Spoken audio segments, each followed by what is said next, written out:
She was legitimately in the co-pilot seat, and it literally has a little thing like typed out on one of those little Dymo printers. It's like, passengers are not allowed to touch controls.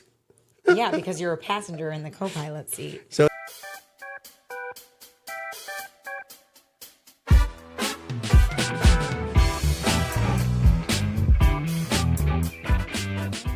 definitely doesn't go with the theme music though. Your mic isn't even close to you. All right, here we go. Can you hear me now? Yes. You know, when you're sitting there relaxing and Oh my you're off a phone.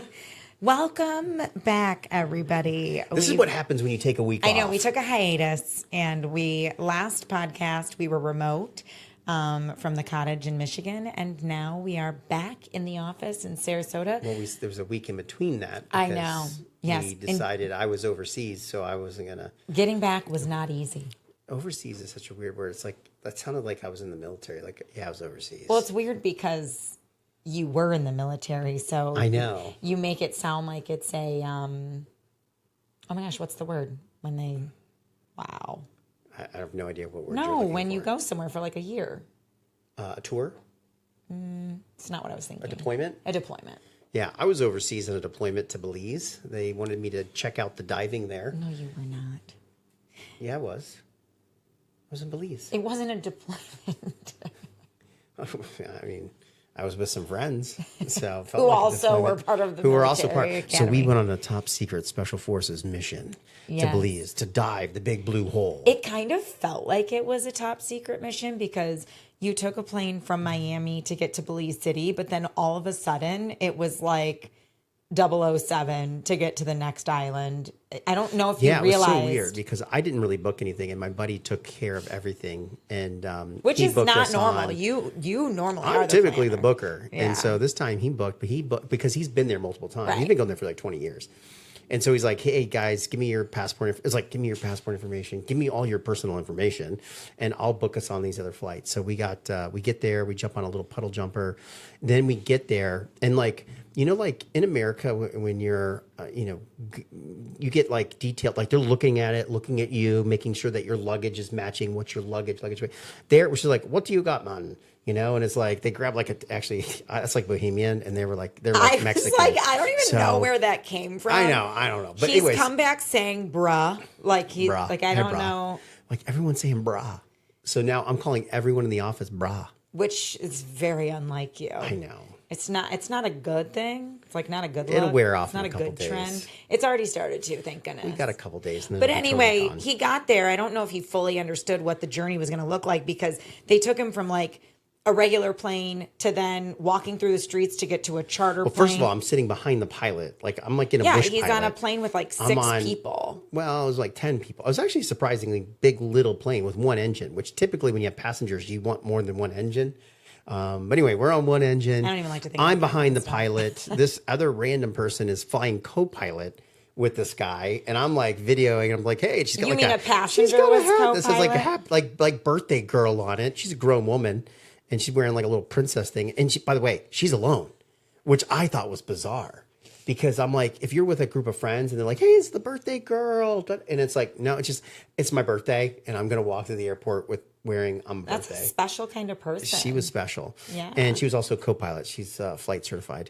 And so. Oh, she was legitimately the co-pilot? No, she was legitimately in the co-pilot seat.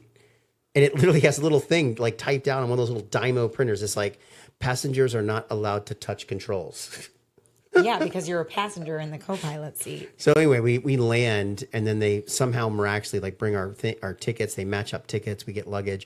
My luggage disappears down an alleyway, and it's people with us. Like it's like the resort that we're staying at had sent people. They're there. They got our luggage, and we're like going down an alleyway, and we get out, and then we start walking down a dock, and I'm going, what the heck's going on here? I was like, is this our resort? It's like, no, man, we got to take a water taxi to now get to our resort. And so we went from big plane to Small little plane to water taxi, Boat ride. to boat ride to get to the little resort that we were on. And it was really cool. It's called El Pescador, which means the fisherman. And It's a fishing camp. It's designed to be a fishing camp. So fly fishing for tarpon and pompano and all these amazing fishes. So how was the fishing? I don't know. I tried to catch some fish while diving. We were there just for diving. So Yeah, you went and dove the big blue hole, which was amazing. But unfortunately, not only were we out of town, but while we were out of town, Sarasota, which is our hometown, got hit pretty hard with a storm. And right, we almost... Yeah, you were going from Michigan back home for a few days, catch up at the office, and then to Belize. But unfortunately, due to the storm, which I heard it was incredibly windy that Sunday night you were supposed to fly. Sunday night I was supposed to get in, and it's raining. It was an Allegiant flight, which we were talking about before, just the different airlines and stuff. And Allegiant's really never done us wrong. And we kind of know the risk of booking one of these inexpensive airlines that only fly on certain days because They have 2 flights a week. in the event that something like this happens, which it did, your flight gets canceled on Sunday to go back. The next flight was Thursday. Literally. Like if you want to fly with them and not pay any fees, you're looking at waiting 3 days. And I'm like, I can't wait 3 days. Because he was supposed to fly from Miami to Belize on Wednesday. On Wednesday morning. So it was quite the fiasco. So I had to get home regardless, no matter what. And then here's what happens. And here's where being tech savvy helps, right? So the moment that we're all on board of the flight, and they're like, sorry, folks, we're going to have to deboard the plane. The flight's been canceled. Yeah, literally after waiting 9 hours. After waiting 9 hours in the of airport, delays, then they decided to cancel it. They boarded the plane. They boarded us. Waited on the runway for an hour and then canceled the flight. So it was kind of devastating. It was kind of like, how could we just really just F up these people's night? And what would have let's been, go ahead and board them on the plane. So also, just another tidbit, we had rented a car. So I turned the car in. You were going to take the car. I was going to stay at the cottage. The cottage is 2 hours away from the airport. So he drives 2 hours, turns in the car. Now he's stuck at the airport. Now, if they would have canceled the flight before you even left for the airport, because it was already delayed, I would have had the car. Then you would have just been at the cottage. You could have slept I could have drove for free back 2 hours, stayed with them until I got the next flight. So after it had gotten canceled, long story short, so I get on my phone and I message you. You're doing research for flights. I'm doing research for flights. Oh, Thank the Lord, I was in the first row, and You're welcome. it's not I got first you, though. class in the but row. there may have been pretzels on the if the might have got flight wouldn't have pretzels. gotten canceled. They were giving away pretzels like a champ. They were like, "Hey, sorry, we just cost you a couple days of That's your what life. Allegiant gives Here's you." some pretzels." I feel like that's Here's what they some did bottled before. water. Remember when they came to the gate and they were like, "We're really sorry about the 24-hour delay. We'll give you a soda or a water." Here's 54 cents. We are sorry that your whole life is derailed. Have $1. Okay. It's funny. It's like no voucher for a voucher, no hotel, anything. nothing. It's like we understand this is going to cost you $1,000. So by the way, I'm in Flint, Michigan here. And for those of you who don't know, it's just not a place you want to be stuck. Like, seriously, if you're going to be stuck in Michigan, do yourself a favor and get stuck in Detroit, which I know probably sounds so ridiculous to everyone. Yeah, but you're fine in the airport.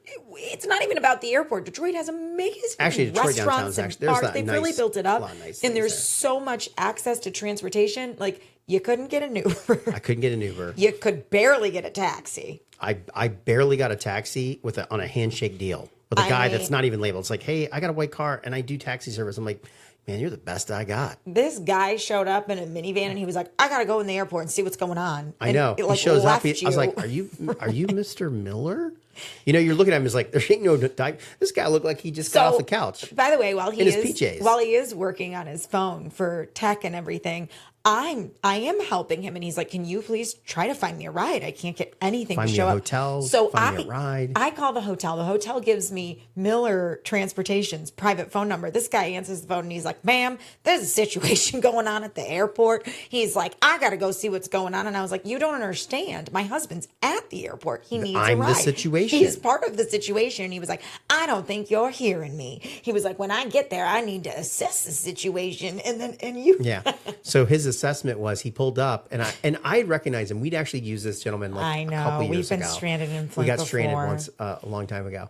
You think we'd and I learn our recognized him. lesson. Yeah. And I was like, hey, Mr. Miller. And he's like, that's me. And I was like, yeah. Da, da, da. He's like, just here, sit in the front seat of my car in the air conditioning. And I'm like, this is so crazy. Like, I mean, I think you're the guy, but I could have been like, Miss Jackson. And he would have been like, yes, like, get in my car. Like, I mean, I just would have gotten in anybody's car. I just needed a ride. I know. If Mr. Miller hadn't come, I was prepared to start flagging people down.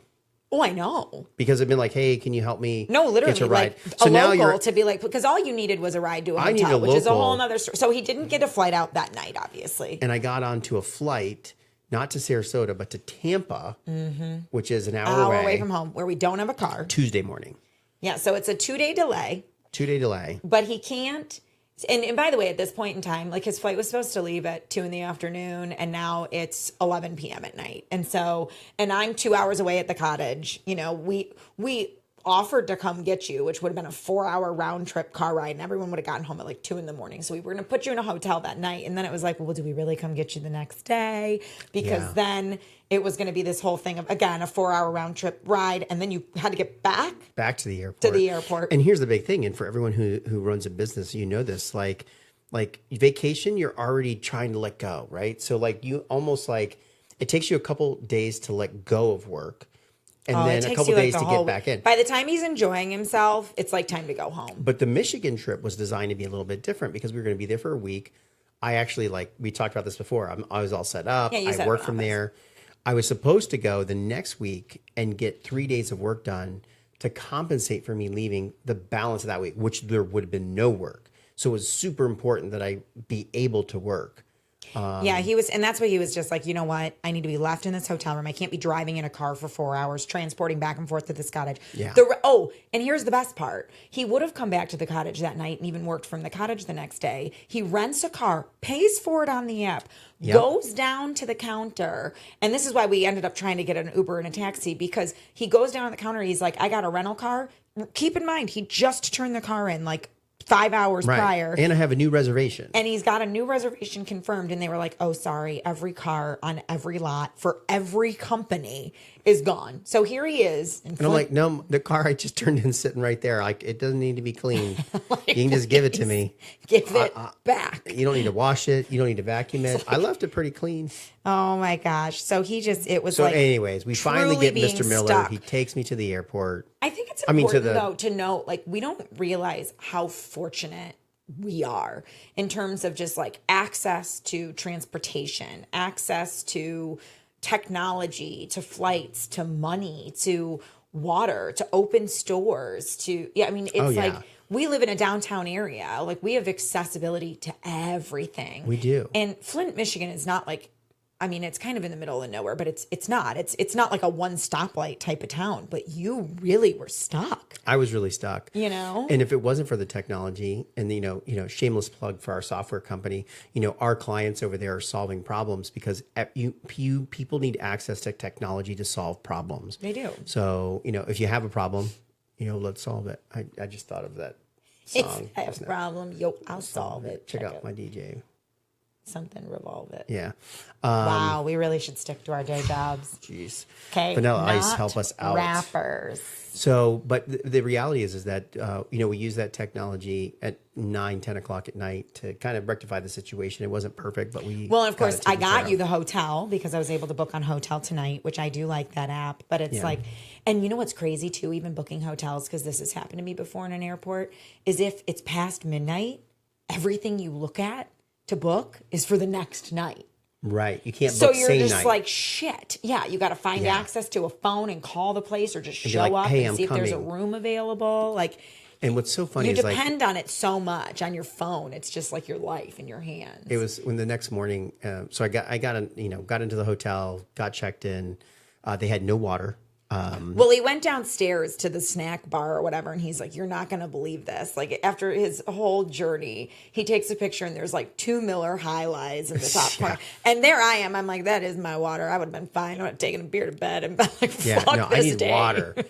So they had no water, no snacks. It was like this little barren room. And I'm like, and you told me, and someone else told me, that hotel's rough. We actually stayed there once before. I was like, I'm not sure if it's the same We got in place. too late. We couldn't get our rental car in time. And we had Pepper, which, by the way, we brought the dog to Michigan. I know I keep cutting you off, but if Pepper and I would have flown home with you that day, which we chose to extend our flight, but if all three of us would have been in the airport and we had the dog in the airport for 10 hours, got her on a plane, got her off a plane, had to get it. What a fiasco that would have been. Oh my gosh. And stayed in a hotel for 2 days trying to let her outside. Like that would have been a nightmare. So, oh my gosh. While I felt bad for you, I was also like very grateful for a moment that I wanted you to be okay, but I was glad we weren't with you. And so this is kind of related to business because we actually do this in our office as well. So like, you have employees that are multitasking, and they work in various aspects. And so we have a team member here who works on a couple ventures for us. And it's kind of like, okay, if this isn't busy, come over here and work on that. Right. And so I'm at this hotel. A lot of people wear a lot of hats. Yeah, you wear a lot of hats in business. You're used to that. But, when we're traveling and stuff, they have this beautiful, gorgeous like bar and like little breakfast, whatever. At the Courtyard Marriott? Yeah. It's actually really nice. And so the next morning I get up there and I'm going, and I go, oh, is the breakfast over there? Can you just order or you have coffee or whatever? And she's like, oh yeah, absolutely. And I'm like, okay, well, is someone be there? She's like, oh, if you walk over there, I'll just come right on over. So this, like and then I stopped and I asked her, I said, and you're the cook too? And she goes, yeah, I do that too. You were like being sarcastic and she took you so seriously. She took me so seriously. Actually, I will make your omelet. So the checkout counter woman was also the barista, order taker, and chef. And the chef. Yeah, I almost coughed. So it reminds me of, so I lived in New Zealand for a little bit, for those of you who don't know. And I worked at like a 5-star restaurant. It was a really nice restaurant there. But it was on the water, but in this town, it never got all that busy. Like there were times and nights on the weekends, but during the week and during the day, it was like not that busy and they just couldn't afford to have the staff on. You're not going to have 4 people standing around waiting for people to come in the door. So you sit there and it's like you kind of do have to have people who wear multiple hats because especially as a startup or as a small team, you can't afford it. So when I worked at this restaurant, I was the bartender, I was the barista, I was the waitress, I was the food runner, and I was front of house. I checked everybody out. And it was like, so it was the exact same experience where someone would be like, oh, can I get a coffee? And someone else is like, can I have a wine? And you're like, yeah, just 1 second. I got it all, That was so elegant. You were like, a front of house. That seems so elegant. Well, in New Zealand and Europe, that's the terminology that is used. Front of house. Yeah. Like, that sounds better than receptionist. It's like, what do you do for a living? I'm a receptionist. I'm a hostess. It's like, what do you do for a living? I'm front of house. Yeah, exactly. I would literally sit there and be like, oh, wow. Like, did you have to go to college for that? Like that sounds pretty. It's like the stews and stewardesses on the yachts, Okay. Yeah, the terminology in Europe is much more eloquent. Yes. I like that. Nice terminology. So anyway, we had a great, I did the best it was that I all could over with the those place. days. It's so funny too. We're talking about people who do a lot of things. We were in Michigan and like, boy, what a different, we were in a small town, like up north town in Michigan. And just before we changed topics, I thought it was so funny because we'd walk into like hole in the wall bars there, and, we're sitting here talking about how we were like running around like mad doing everything and like checking people out. We'd walk into these bars and you'd be like, who's working here? Like there'd be like 3 people sitting at the bar and you're like, oh, the bartender must be in the bathroom. No, and the bartender's at the bar someone on the other with side a drinking. drink with their friends would stand up and be like, what can I get you? Yeah. They're just like, yeah, like, what can I get you? And they get up from drinking like it's and they're all like buying each other. Song. What song? I don't know. It's just like it's almost like Cheers. It's like a family bar environment, and so your bartender's just like with you drinking, sitting there. People are like buying, and you go beers out are like even in $1.50 there. I know. Well, especially if you're part of like the clubs, like the Eagles, the Moose, the VFW. I felt like we were on a journey to find the cheapest beer in town. Like one day it was like there's $1.50 beers at this place, but on Tuesdays the Irish pub $1 beers, and you're like, well, we're going to the Irish pub Tuesday. Well, yeah, obviously. Well, our family's got that all locked in. It's on lock. Yeah. Yeah. They know exactly it was what great, to do, when but it to was do definitely, etc. I mean, different. Talk about budgeting advice. Move to a small town in Michigan. No, seriously. Or any up north town would be good. But yeah. And then I did end up having to travel back on my own. I mean, you were in Belize and everything, but I traveled back on my own with the dog, and it was very nice. My aunt and uncle drove me to the airport, which was fantastic. And Pepper was able to go to the bathroom right before we got into the airport. But I was sitting there and like, I mean, please message if this is something that you guys ever think about. But normally Chris and I are traveling together with the dog. And so I've done it once before on my own and I don't really remember what it was like, but I really had to pee after the 2-hour car ride. And I was like, did I just like take Pepper in the bathroom with me? Like it felt really bad for her. I was like, Did you like put her on the hook? No. Like you put like your backpack. There's always like a backpack. No, hook I didn't or want her to something. fall. I put her. She's on your in lap.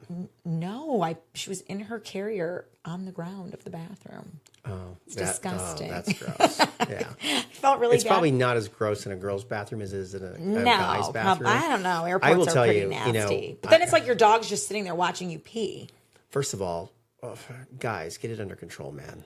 I mean, there's so much water. Oh, you're underneath talking the urinal. about inside of that's Yeah, disgusting. I just don't even know how it happens. I sit there and I either poor urinal design. Have you ever flown a China Airways flight? No, I haven't been to China. Well, I wasn't going to China. I was taking it to Southeast Asia. And the toilet was like this big.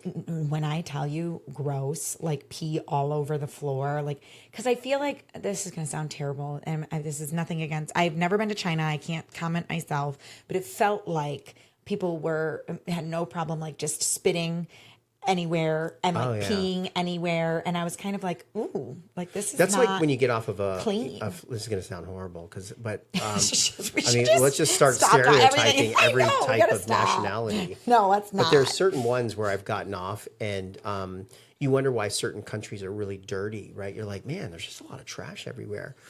And then I have flown to that with, But the planes are an inclination. It's like cultures of people. And you're everyone like, throws the trash on the ground. And you're walking down the aisles, getting off. You're like, "This is the dirtiest plane I've ever." You're like, been "How did in. this happen? How did this happen?" And You then, can but imagine it is a cultural thing. You can imagine as a stewardess, like if you're flying to different places, you'd be like, "Oh, I do not want to fly this flight." You know, I know. I can imagine. That's crazy. Speaking of stuff on the ground, I had to take an Uber from Tampa all the way to to Sarasota, getting back. So when I finally got home, because your car wasn't rerouted there. flight, we didn't fly out of Tampa, so I had no car. Had to get an Uber for, I thought the dirty Uber was in Flint. No, that Uber. French fries in the back. Oh gosh, you're right. Yeah. So I finally so the next, I wasn't able to get an Uber or Lyft from the airport the night of. I had to get a taxi. But then I got nervous because they put me on a flight with no seat. And if you have a flight with no seat, that means like, hey, we might have oversold this flight. Something's wrong. He's working, so he says to me, "Can you call and get me a seat?" I'm like, "Sure." Like it's like, yeah, you call. I don't mind it was doing gonna a be favor. 3 hours on the phone. I waited on hold for 40 minutes until this recording was finally like, "Your wait time is 2 hours," and I was like, "Oh no, not good. We cannot do this." I was like, "I get there's no transportation, but like your best bet is getting back to the airport." Exactly. And so I ended up getting an Uber to the airport, and I got in a car, and it was so gross. Like there was like French fries that were like think old. like Uber and Lyft. It was like their kids were in the back, and then they dropped them off at school or something, and then they came and picked me up. But don't you think I don't know what Uber I and felt Lyft so have bad to because go for through? cleanliness, I was like 1 star. Did you? Oh yeah, because I'm never gonna see those people. That's again. the thing, but they're graded. That's what I was just gonna say. You wonder what they have to go through to get on the road. Get so like many I'm sure the application. uncleanliness stars. And then the second one was in this car, and it pulled up, and it's like, I was like, oh my gosh, is this thing gonna make it? And like my seatbelt was weird. The whole car was shaking. He had to push a button for the. Here's what's scary when you get in anyone's car. He had to push it. He's like, oh, don't touch the door. It's auto locks. And he had to push a button, and it like on the door. And then when I tried to get out, it wouldn't open. And you're thinking, he had to this push a is button. not good. I'm like, this is not good. No. Like I would feel trapped in You this just person's don't car. know. I remember I had to go on a work trip one time, and me and this other woman I was traveling with, we were in 2 different terminals in the airport, which took us forever to figure out. But this Uber came to pick me up, and I was like, oh, I'll get you in my Uber, and blah, blah. This Uber, shit you not, has gun hole bullets like in the side of the car, like probably 5. I'm sure they weren't little gun hole stickers. No, there was make like a those. broken window. I'm telling you right now, this car had dents and bullet holes and was like completely just the ricketiest piece of shit you've ever seen. And you got in it. I did. And I messaged You're so trustworthy, these people. Like, it's like the app says, I mean, I mean, it looks, they both have black hair. The license plate. The license plate match. This like serial killer just part. stole a car, robbed a bank, and it came. And it's like then the phone in the car was like, boop, boop, pick up Becky. And it's like shit. Why not? You know. But I'm literally texting my coworker, and I am. I mean, it's pathetic. It's not like I can't get a better car. Like I have the money, and I'm like an executive at the company, and I'm like, hey, I'm in an Uber. Like it's maroon with bullet holes, and she's like, are you joking? And I was like, no, we're coming to get you. Coming to get you. She was probably like, it's okay. Like I'll get my own ride, but she got in too. It wasn't black car service, that's for sure. Oh my gosh, that's crazy. Anyway, so lots of fiascos while we were gone, but we also had some crazy business fires to put out. Yeah. Or tend to while we were away. You know, it always happens. And those of you that are business owners, you know, like, you know, it's already enough. There's points when you're growing your company where you've built a team and your team's running it and you're working on the business versus in the business. But a lot of times, especially for us, because we have our hands in a lot of different ventures, we're still very much a part of the day-to-day. I don't think it matters how big your business gets. I know. I feel like right. it, honestly, there has never been a job in my life where either me or someone else, it's like you travel somewhere and it's like, boom, fire. Yeah. Something's the moment happened. you get where you need it's to go. been 3 weeks of lull and you're going to go somewhere. And in fact, it's probably going to happen while you're on the plane and not able to So I think maybe the last podcast we were in there and we had shared that this order came, this big order came in our for our air conditioning company. And we were unprepared and we made it happen. Like we jumped through hoops. We got friends remotely. to help install remotely. And we got all these 40 units installed into this nursing home in a day. And the client's now I happy. will say, I did say, I in my mind, I was like, I can't imagine, like it's a nursing home in Florida. How long is any company going to allow old people to sit with no air? I didn't think they at all because we provided the air conditioning for their I little get rooms. it, So they were all happy. So this was They were supposed to all be, happy. so when we installed it and when we talked about this last time, it was supposed to be a 21-day rental. And so we had given them a discount price because it was going to be so long. And we were going to break even on day 14. So day 14 Because we ended up is when we purchasing would have broken even because we had to make a investment. a business decision. We had to make a business decision. We didn't have enough units on hand. So we had to buy 31 units at $300 because we had a lot out in the pot. field too. Yeah. So we ended up making almost a $9,500 investment. And I looked at you and I was like, yeah, you know, we can do this. We'll go ahead and we'll buy these units and everything like that. We're going to break even at day 14, which means at day 14, we would have gotten the 9,000 back, right? And then the rest is profit. So we would have basically paid for the machines that we bought because we didn't need those machines to get through the rest of the summertime. So that's why it was kind of a liability because we were going to take on more equipment than we needed. But then it was like, hey, we'll hit day 14 and then we'll have 1 week of solid profit. And that money will actually come back into the company. We'll have, replaced all the money that we shelled out. So we get a call Friday. So we did our last podcast, I think on Thursday. Yeah. That very next day we got a call and they were like, okay, you can pick your units up now. And I was like, what? So we're on day they had 4 been there, like, of a 21 day. And they're like, you can come get them. And we're up north. And we're up north. Chris is like, Becky, I need to talk to you. I'm not okay right now. And I'm like, I'm not okay. Gosh. I think we just lost $7,000. We didn't lose. Well, we own machinery. Yeah, we own product. But I sat there, and this comes into a lot of things. It's like high risk, high reward.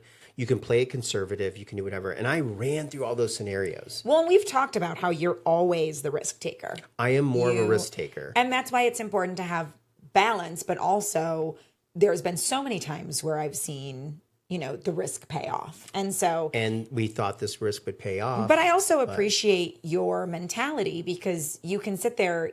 There's ups and downs in owning a business, which I think is so important to talk about. And, you can hide the challenges or the downfalls, but what's the point? Like everyone experiences it. It's kind of like, hey, you're not alone. These things happen.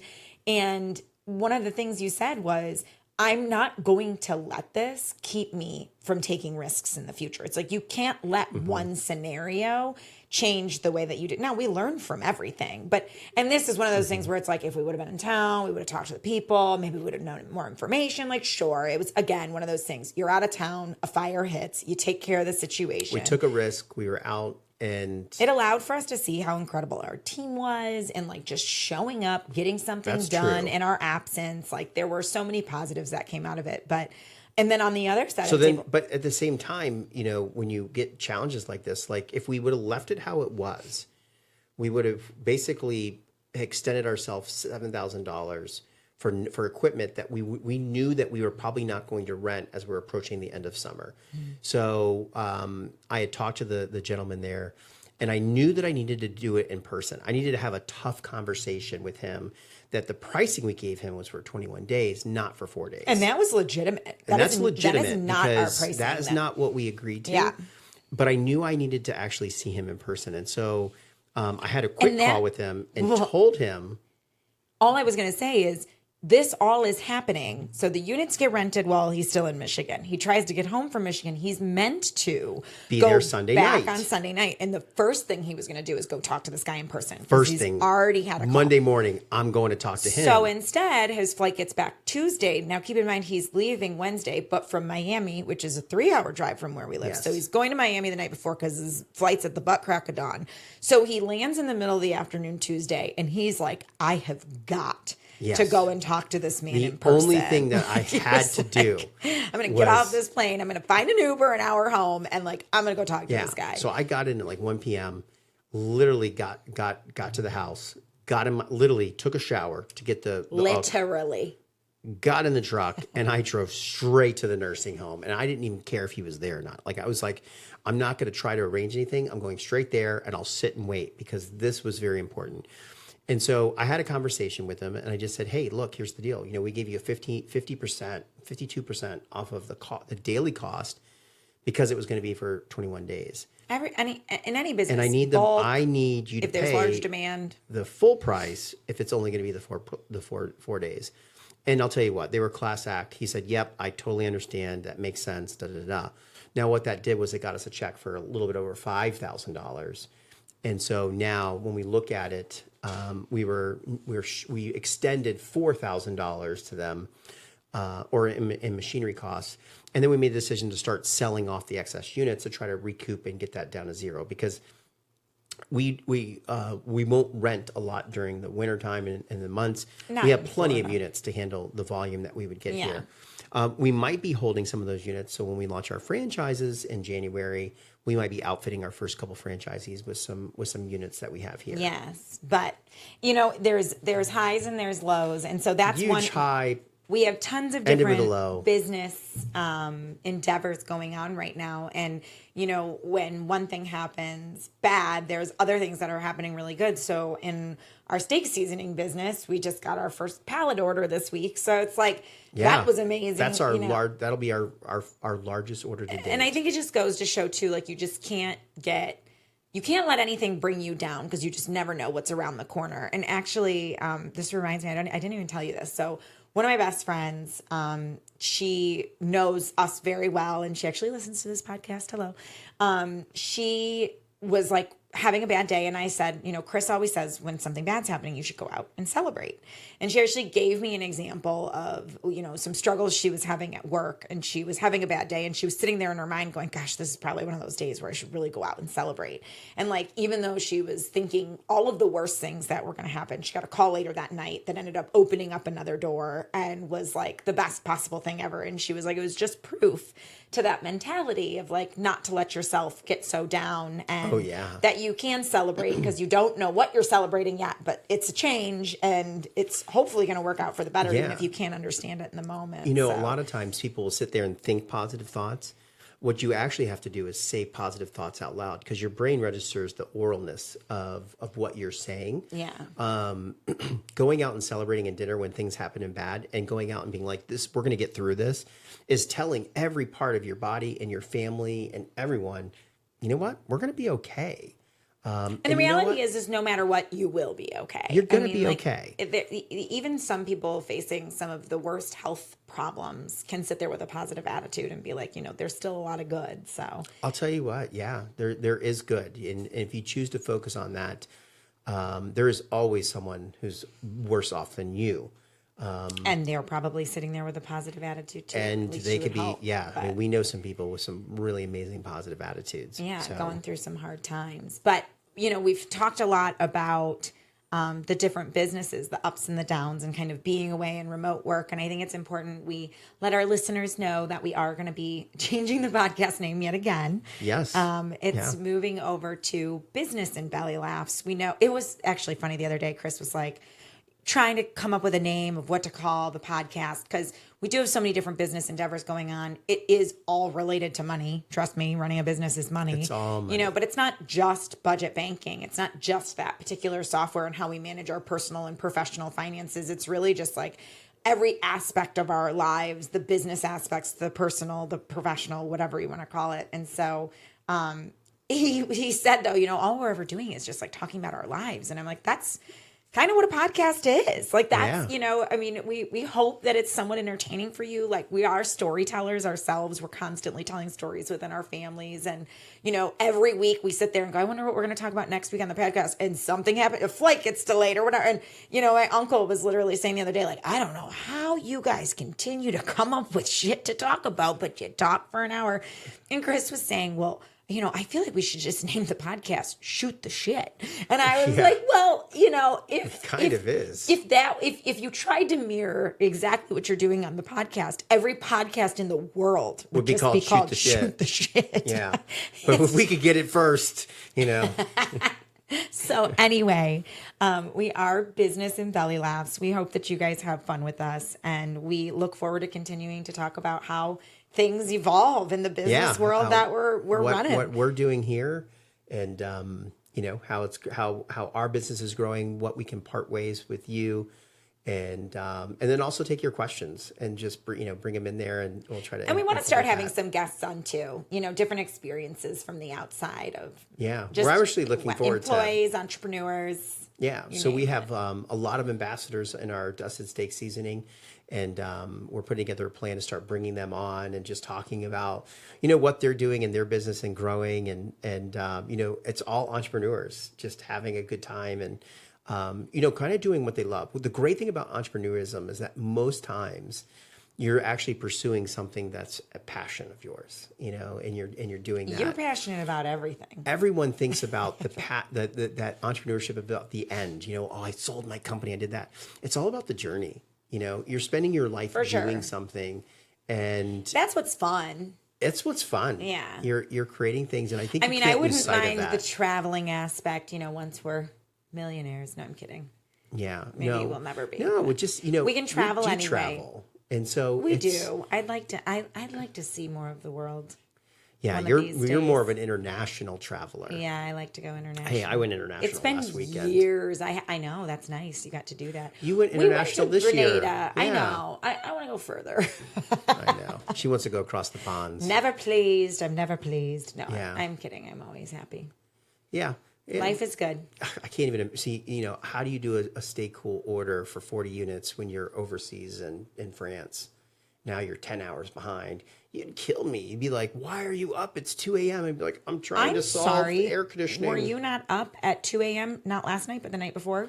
Yes. Doing tickets for 5 hours? You got to do what you got to do. We weren't in France then. Okay. I think, you know what? In fact, now that you said that, we can go to Italy and you can work whatever hours of the night you want because you do that anyway. That's true. Yeah.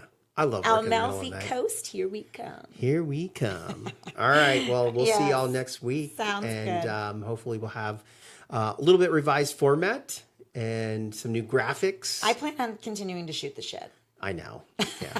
Well, welcome to Business and Belly Laughs and Shooting the Shit with Becky. And Chris. And Chris. You just cut yourself straight out of the podcast? No, it was the first part. So, yeah. All right. Thanks, guys, everyone. Thanks for listening. Have a great day.